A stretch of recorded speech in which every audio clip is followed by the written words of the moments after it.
Hi class, it's me again. We're going to be talking today about Chapter 6, the Chapter 6 talk through for Adolescent Development, FHS 1230, and today's topic is talking about schools. Now, do you remember when we talked a couple chapters ago about the origins of adolescence? Remember there was the Industrial Revolution, where the adults didn't want the kids taking their jobs. The child labor laws were bumping children out of the workforce.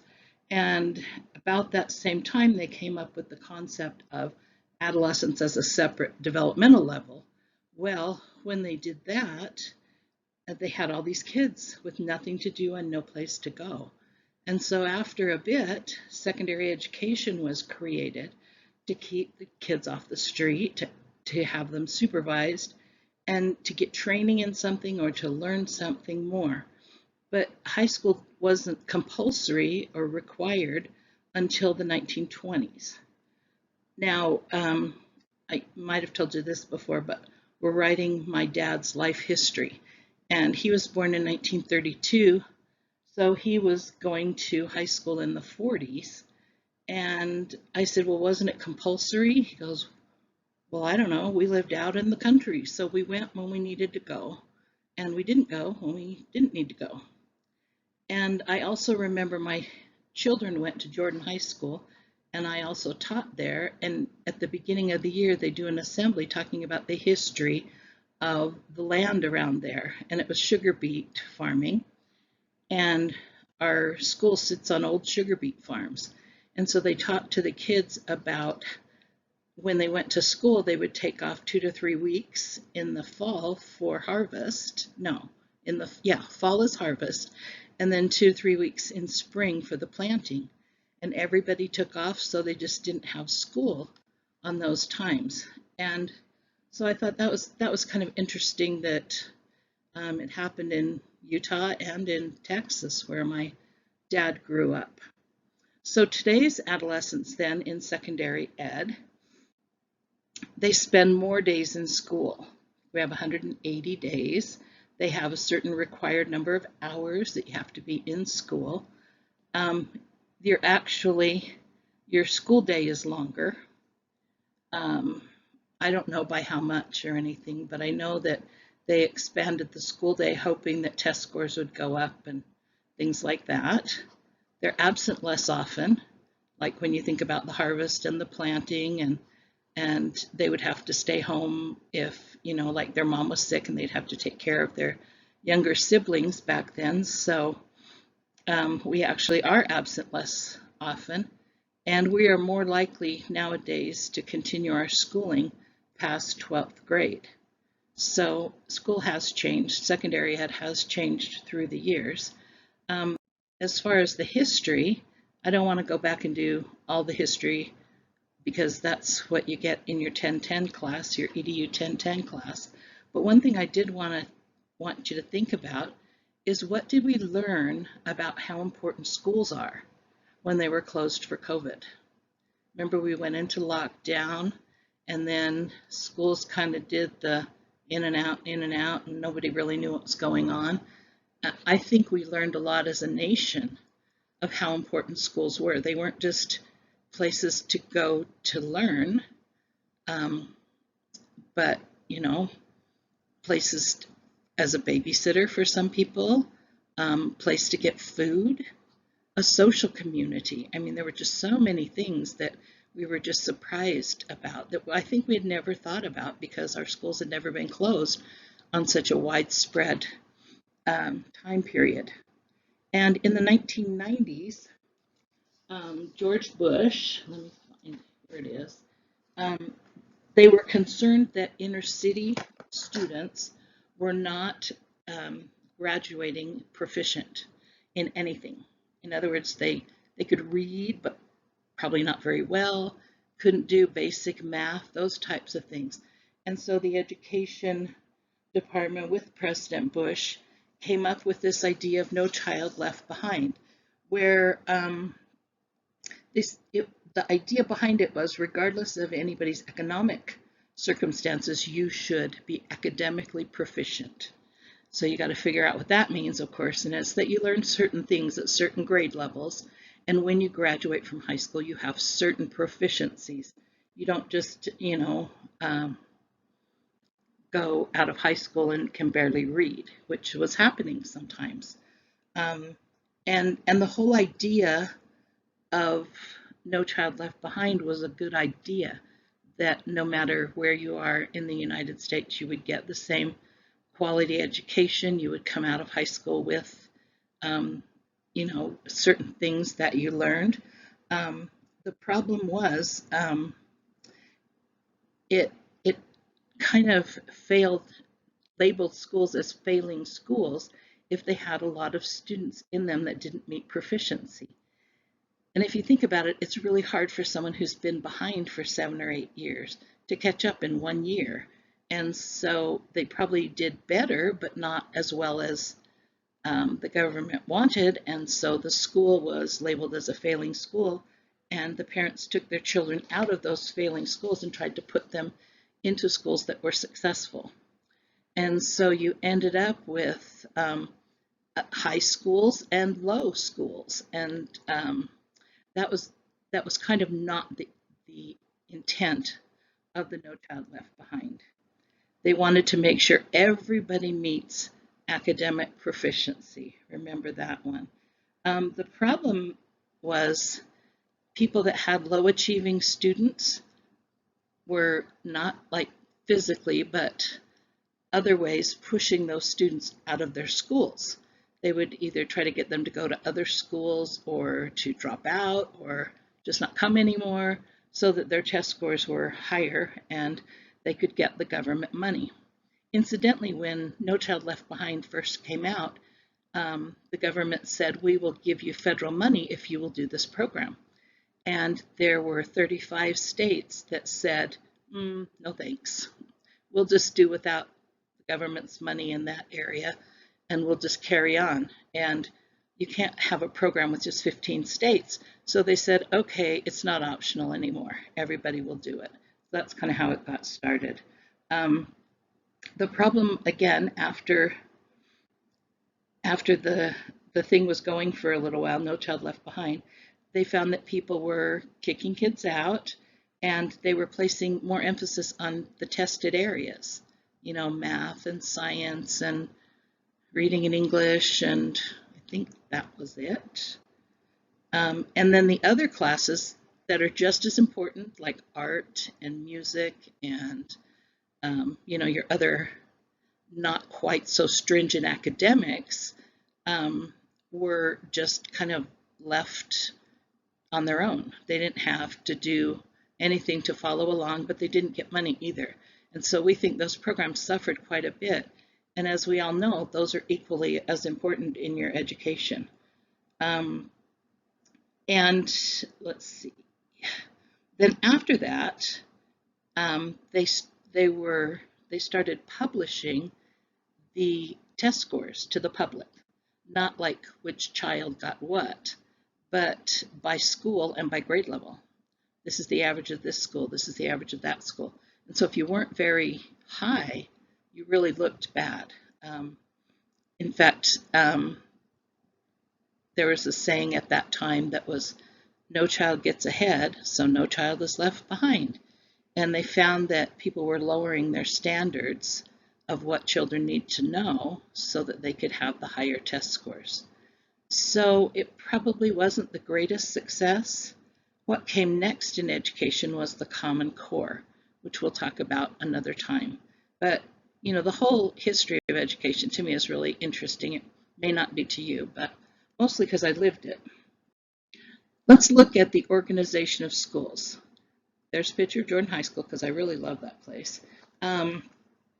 Let's think about large schools versus small schools. Which is better? Obviously, one is not better over the other. The ideal size for a secondary school is probably between 600 and 900 students. And in Utah, of course, we have many, many high schools which are a lot larger. But there are benefits to having a large school. You have a bigger faculty, so you have the ability to offer different kinds of classes, a lot of extracurricular activities because the teachers all have different interests and they're usually helping any child who's excited about that topic. You know, they'll go and have a club or have an activity. There are more extracurricular sports activities and things like that. More money comes in from different places, the state and the federal government. But in smaller schools, you have less of those things, but you do have more participation. So you can, for example, be in 3 or 4 clubs or in every sport, kind of depending on if you're good or not, and music, you would have a lot more opportunity to do different music sections. You could do choral music as well as instrumental, where in a large school you probably would have to choose one or the other. I was lucky to go to a small school for my first 2 years of high school, and then my dad, who's in the military, moved and I went to an extremely large school for my junior and senior years, and they both had benefits, and I actually really liked the smaller school better. We still keep in contact on Facebook, groups and stuff like that, because we knew everybody in the whole school. And so it was kind of fun. What about class size? We all think smaller class size is better. Well, I imagine it really is on a lot of areas, like on teacher stress, on students feeling comfortable, things like that. But test scores, which of course are what they use for data, test scores say that between class sizes of 20 and 40, there's no difference. And to me, that just sounds wrong. But as far as academics and test scores, that's what it says. And so people are saying, well, if there's no difference in test scores, why don't we have 40 in a class then? Of course, they haven't been the teacher or the student in one of those giganto classes. Tracking students and students at the extremes. Okay, what is tracking? Tracking is when you group students according to their ability. When I taught elementary school, it was, different reading groups, like the real high readers and the middle readers and then the low readers, and they all got in different groups. And that's what tracking is. There are some benefits to tracking, of course, and there are a lot of things that aren't exactly good about it. What if you were always stuck in the low group? How would you feel? Or let's say your teacher named your reading groups for you. There were the eagles, the robins, the bluebirds, and the buzzards. I bet you could tell which one was the low kids. Like I said, there are pros and cons, as you can learn with people that are at your same level. And so the teacher can spend more time teaching you on whatever level you are on. But again, it pigeonholes students, and you're not really encouraged to do your best and work your hardest and all that, because there's only so far that you can go in that class. Who are students at the extremes? So those would be students who are at the low end academically and at the high end academically. And unfortunately, we haven't talked much about the students at the high end, because it seems like they would do well no matter what classroom situation they're in. They're bright, they're motivated, they'll take care of themselves. And so a lot of times they kind of get left out of the picture. Students who are at the other extreme are students probably with learning disabilities or who have special needs. And those students, we need to know that they have a federal law that protects them. And the federal law says they must be mainstreamed whenever possible. And mainstreaming is putting them in a regular classroom with regular students, if possible. If that's not possible, then they want them in the least restrictive environment. In other words, they want them to be as close as whatever we call normal as possible. So you don't want to put someone in a classroom all by themselves versus if they could survive in a small group classroom, and then they can do well academically there, and then you move them to a larger classroom. And the goal, of course, is to find what level they do their best at. Oh, I just did the federal law. And it is a federal law, so you have to follow it. Okay, some different types of schools then. You have your conventional public high schools, which that's kind of what we talk about mostly. You know that there are private schools, religious or not. I think a high percent are religious. Students do well in private schools. They have higher test scores usually than public schools. And a lot of times people think that's because, and I don't know for sure, that they can be selective as to who goes there. And there are a couple of private schools in my neighborhood that are very high test score wise, and I wonder about that. Also, parents, if they are going to pay the money for private school, then they're more involved and they're more supportive. And that in itself is a huge thing. And they offer more advanced courses at the high school level. And then you have independent public schools, which are charter schools and magnet schools. Magnet schools are like schools where people come in from all the district and register there because they have a certain program that they want to be a part of. Charter schools are kind of the same, except you write a charter or like an application kind of thing and say how your school is going to meet this and such need that the children have, and these are the rules we'll have and things like that. So you actually kind of apply for it. One of the charter schools that I think about is it's a musical school. So when you go there, you have 3 or 4 hours of music every day, and then your other subjects are mixed in with that. And that's really good if you're very talented in a certain area, very interested. There are science, technology kinds of places, and they're all very interesting. And of course, homeschooling, which is, where you learn outside of the school environment. They have a department in the State Office of Education that is over homeschool that will come check on you and make sure the things that you're doing are what you're supposed to be doing. But the whole overarching thing here is, doesn't matter as much where you go as if your family is has a good background and are very supportive. Okay, so your parents are interested in your education and are able, financially to help you get the things you need, and they're supportive of what you're doing, and they go out of their way to help you and things like that. So family background and support are more influential than any of the public schools. Some of the hard things about private schools when they tried to put private schools in inner cities is the wealthier children went to the private schools, which left the students who can't afford private schools in the public schools. And that tended to lower all the test scores. It tended to separate the different races because your private school students would mostly be white students. And they would normally have attended the public school and they would have mixed and gotten to know each other. And if you separate them into different schools, they would not get to know the good parts of each other's race. Let's think and talk about classroom environment. So what is the best classroom environment?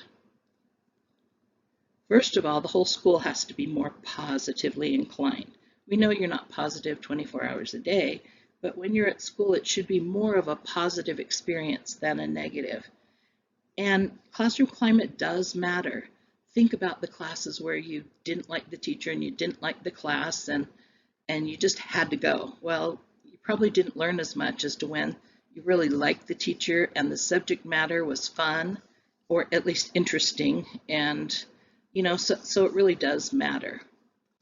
And they found that the teachers who moderately control, not like strict, you must sit in your seat, and when I tell you, write with your pencil, not a pen, and da-da-da-da. But teachers who are in control of the class, but give you some independence, it tends to be the best classroom climate. And the teachers are responsive to you, but they demand good work. They demand that you move your brain a little bit, and try and stuff like that. And so teachers being responsive and demanding, if you think about it, those might be, some of your favorite teachers and favorite classes where they demanded a lot of you. You had to do a lot, but then they were responsive if you needed help, or very quick to say, great job. That type of climate is the best. Okay, now what teachers expect of students and what students perform, do they have anything to do with each other? Do teacher expectations affect student performance? Obviously, the answer is absolutely. So they call it a self-fulfilling prophecy. If you as the teacher don't expect much of student X because, they're just kind of not real bright, and so maybe I won't make them do the hard stuff. Well, that becomes a self-fulfilling prophecy. Whether you say it to them or not, they know how you feel about them, and they will act accordingly. Whereas if you expect difficult things, like if you look on the chalkboard right above where my head is, that guy looks like he's struggling a little bit, but some of the stuff up on the board is pretty challenging. And so if you can challenge them, tell them they can do it, and help them just a touch when they need it, they will do all right. And then they figure out that they are smart, that they do like whatever the topic is. I was a math teacher, and one of the first things everyone says when they came to class, I hate math.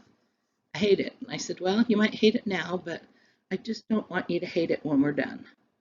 And as a matter of fact, a lot of students end up liking math when they realize they can do it. And then one last thing on that one was teacher expectations have a long-term effect. Like the next year or something, if you get a math teacher that maybe is a little more hard to work with for your learning type, you can say, my teacher last year really believed in me, and I can do this. So that was one of the nice things, is that it lasts. We talk about school violence, and all we have to do is look at the news.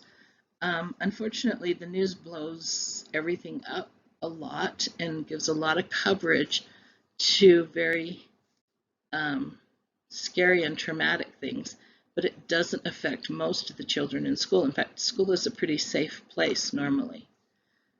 How has school violence affected you? See if you can answer kind of that question to yourself. Thank goodness the number of school shootings has not been increasing steadily.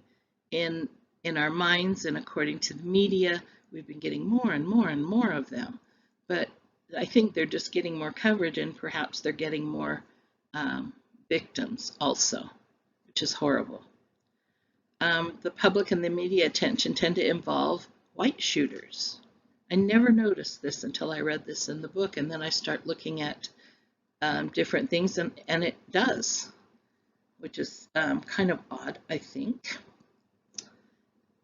Here's the interesting thing where they're trying to figure out if we can identify shooters or who would be potential shooters ahead of time.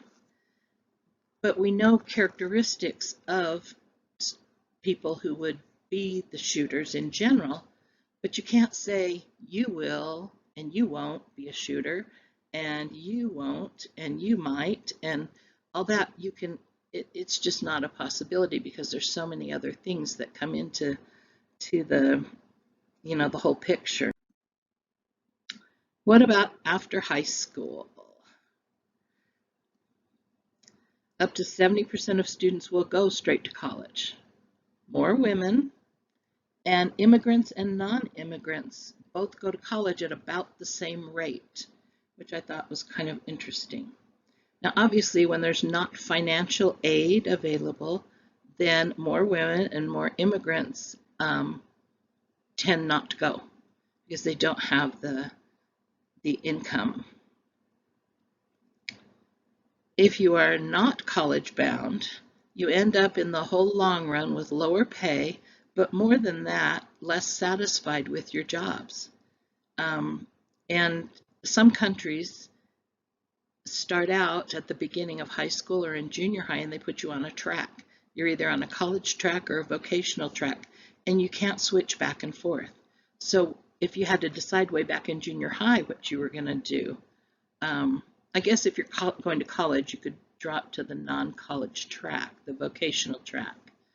But I grew up in Japan, and that's what they did. And you just decided. Actually, your parents decided. And then you just followed along that track. They told you what to take and what your scores needed to be on the tests. And at the end of high school, you took a huge test to graduate from high school. And if you didn't pass it, then you had to go back and repeat an entire year. And you did nothing but study for that test. So that's a big example of a high-stakes test. Okay, let's look at good schools in general. Okay, some people will debate what a good school is, and there are different characteristics, but there are some that most good schools have in common. And that is they value education. They emphasize like intellectual activities, like things that will really test your brain. I guess maybe like a robotics club, that type of thing, where the parents and the teachers and everybody, even the students, really want intellectual activities to do. The teachers are committed to students, and the teachers are given freedom to teach in strange ways if they want to, in innovative ways. They're allowed to try new things if they want to.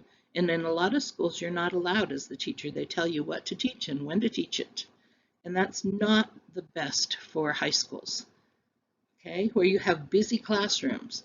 You're not all sitting, reading a book at your desk, and the teacher's up talking and nobody's paying attention. But you're actually, maybe you're sitting at your desk, but you're listening for the instructions for an activity that then you're going to get up and do. But your classroom should be busy. Your staff should be qualified, okay, and valued. A staff is anybody who works at the school that's not a teacher or a student, and if your staff are all qualified at their jobs, it just makes the school run better and everybody is just happier.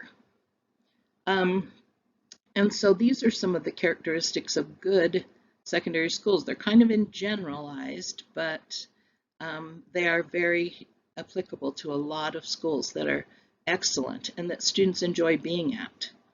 So that's our section on secondary schools, and we'll see you next chapter. Good luck on your test.